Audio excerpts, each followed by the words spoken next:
Salam əziz izləyicilərim. Bugün sizlərlə piroq reseptini bölüşəcəm.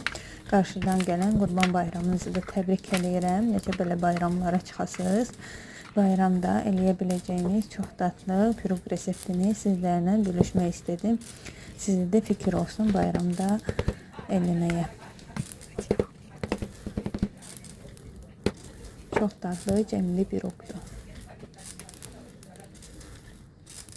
İndi isə keçək hazırlamasına. 3 yumurta, 180 qram şeker tozu,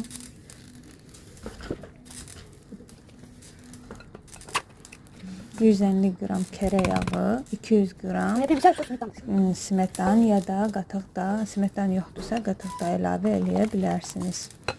Hamısını yaxşıca qarışdırıram. Qarışdırandan sonra bir başqa vanil, 1 çay qaşığı sodaya, 1 çay qaşığı alma sirkəsini əlavə eləyirəm.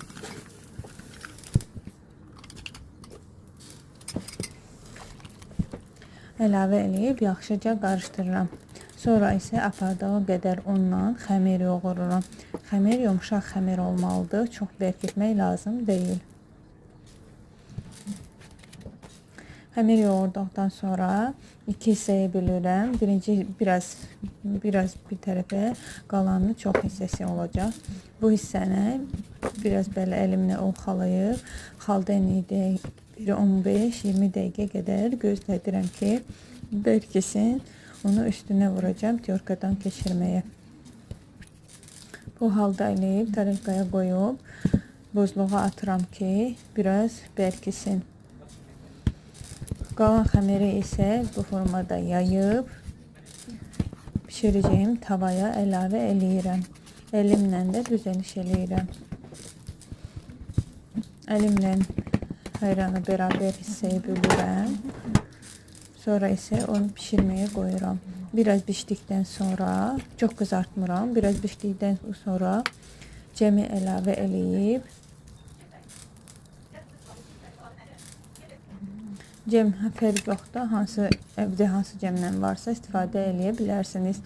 Mən armudu və ərik cəmindən istifadə elədim. Sonra isə buzluqdan çıxartdım.